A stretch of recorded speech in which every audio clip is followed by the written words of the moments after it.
Although living a normal family life in Rome with his wife and 3 children, Greece was never far from the king's thoughts. He always planned to return to his beloved country. I decided to act. I did not succeed, but it remains my duty and purpose to restore parliamentary rule to Greece. Let us be perfectly realistic. I have no actual power at my command now, but I do have behind my purpose the desire of every Greek to live in freedom. In 1973, a mutiny in the Greek navy indicated that the dictators were not completely in control of the military. George Papadopoulos, the self-appointed president of Greece, claimed that the king had been implicated in the plot from his exile in Rome. Papadopoulos brought in a law declaring Greece a republic, himself the president, and the king therefore deposed. After your counter-coup failed, you left Greece. Why did you leave your country? Shouldn't you have stayed there and fought along with your people against the dictatorship? It would have been impossible for me, absolutely impossible, to stay on in Greece as sovereign, as king, with a dictatorship. You cannot have a constitutional monarch or a king reigning and at the same time have a military dictatorship. It never works, and it shouldn't work. So it's not a question of you sit back and you think now, should I do this or should I do that? You have to decide right then and there, do I do that? Do I stay? Do I go? Do I fight? Do I not fight? You know, that sort of thing has to be done very quickly. And you have to take a decision. That's life. You take a decision, and then you pay the consequences afterwards. A few months later, in mid-November 1973, the uprising of the students in the Polytechnic University opened the way for the downfall of the junta. At this crucial stage for the country's future, Greece was in need of a new leader. This man would be Constantine Karamanlis, the former pro-royalist prime minister who had exiled himself to Paris after his fallout with Constantine's father, King Paul. Despite Karamanlis being in the past the favorite son of the traditionally monarchist right. According to the king, Karamanlis promised to restore him back to the throne. Although the 1973 Republican Constitution conducted by the dictators was generally regarded as illegal, the monarchy was not restored. Karamanlis continued to rule Greece until 1981, when the Socialist Party won the elections, bringing the founder of PASOK, the socialist movement, Andreas Papandreou, son of George Papandreou, to power. Karamanlis was a pro-royalist, wasn't he? What is it that changed his stance towards you? Was it a different agenda, maybe? You can put any word you like on it. He took a decision. I think he felt that he could get away with it. I didn't go back that night. I could have gone back that night myself. Because the Greek people came out into the streets not to receive Constantine, neither to receive Karamanlis. The people came out that night because they felt they were free. It's over, dictatorship is over. So they came pouring into the streets. Anybody who came back would be a hero that night, no question about it. So he was still considering you the head of state? Karamanlis made a public statement, and most of the parties accepted I was the only representative of legality in the country left. That was the focal point of legality. And that's why he said to me that I will swear my head to the legal head of state. In any case, I never heard from him again, and he went back and he took the oath of office and proceeded from there. The monarchy had one point in the non-left, let's say, sector of Greek society because of the civil war, because of an anomaly. The anomaly strengthened the hand of the monarchy, but temporarily. When the danger was over, most Greeks were not terribly keen towards the monarchy. They did not feel the monarchy was a big blessing. For the past 3 decades, this house in North London has welcomed royalty from all over the world. Constantine's cousin is Prince Philip of Britain, and he is also Prince William's godfather. But as Constantine explains, house doesn't necessarily mean home. 5 children growing up in this house, with my wife and all that, there has been one. Home will always be Greece. And I have, let's say, 3 chapters. When I was there in my old home, when I was here, and that was home away from home. And when I sell this to buy a house in Greece, it'll be the last chapter.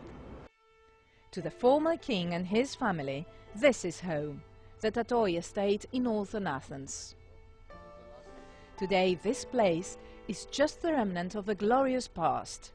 Abandoned by the Greek state, the house is full of boxes containing Constantine's past and Greece's history. Andreas Papandreou had been the leading figure in Greek politics since 1981, when he was for the first time elected as a prime minister, winning the support of the vast majority of the Greek people. In 1993, he was re-elected as premier, despite being tried for his alleged involvement in a financial scandal. In 1994, a law passed by the socialist Prime Minister Andreas Papandreou stripped Constantine of his Greek citizenship, passport and all property. The bill was signed into law by then-President Karamanlis. The king was forced to change his name to Constantine the Grecia, which means of Greece in Spanish, and took a Danish passport, his wife's home country. The estate in Tatoi, an object of dispute between the king and the Greek state, was finally taken from Constantine. The European Court of Human Rights ruled that the king's rights were violated. I had a Greek passport given to me by the Greek government, by both parties, in which it stated that my name is Constantine, former king of the Hellenes. And that passport I used for about 10, 15 years. Suddenly I'm told that that's gone and I can't use that anymore. It doesn't make sense to me. I'm disappointed that I didn't get my home back. That's basically what it is. I think that if the court had allocated a much higher amount, that would have made the government negotiate to return my house instead of having to pay. So you're saying that it is your property, exactly, not the Greek people's property? No, it has nothing to do with the Greek people. My great-grandfather bought it when he came over to Greece. He brought the money from Denmark. It was not bought with his salary as king. It was money that he had from Denmark, and he bought that property so he could have his own private house while he was in Greece, and that passed on to the family. After a 10-year court battle, the European Court compensated Constantine with $14 million for the Tatoi estate. What happens in life and what's happened to you, you have to accept it and get on with your life. My luck was that when I left my country and I stopped being the head of state of Greece, I was very young. I was 26, not yet 27, and if it had happened to me later in life, it would have been much, much more difficult for me to cope, because you have to suddenly realize that what you say doesn't matter anymore. The telephone is not going to ring that always rang. Greece today is a member of the European Union, a stable parliamentary republic electing its president every 5 years. Doesn't it make more sense, though, for the people to elect their own president? We have to accept that what is best for the country is what the people want. And the people don't want to have a republic, they want to have a monarchy. They should have it. Would you like to see your son Pavlos on the Greek throne one day? Only if the Greek people want it, but that's not going to happen now. I expect that there is a small minority of people who still pine for the monarchy, but on the whole, nobody thinks much about the monarchy. When they do come to Greece, the family, people I think look with sympathy because it's a handsome family, nice-looking people, pleasant. That's the extent of it. There's no particular feeling either for or against. Are you aware of the fact that there are Greeks who say, you're not even Greek? My family came to Greece 150 years ago, more. Is there going to be a time limit where somebody's going to tell me that I'm Greek? Secondly, I don't recognize anybody in my country who is entitled to tell me if I am or if I'm not, because that was unacceptable to me. I was born to Greek parents, I pay Greek taxes, served in the Greek armed forces, won a gold medal for Greece, became head of state of Greece, became protector of the Greek faith, and suddenly now, after 50 years, somebody's going to tell me, maybe you're not Greek? No. I don't see him as a threat anymore to democracy, to the political system of Greece.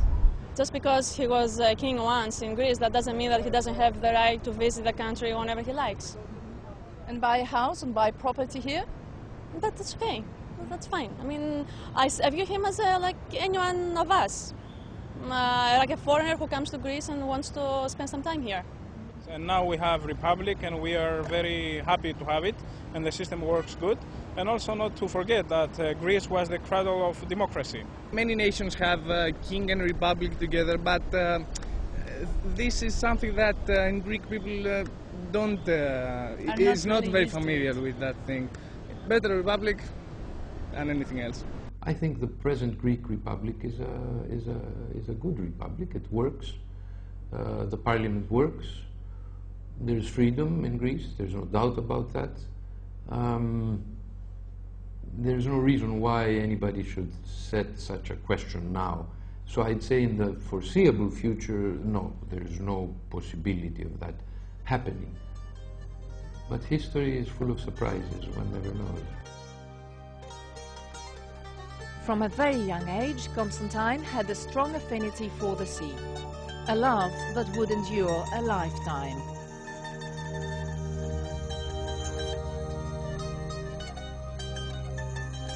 I think what I learned from sailing is, first of all, you learn a very important thing.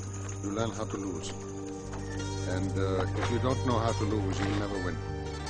This man had to compromise with losing something major: his kingdom, his country, his identity, and the love of his people. In fairy tales, things are always romantic. The kings and the queens end up living in their kingdoms happily ever after. In the real world, it is people who have the power and who get the power to shape their present and their future.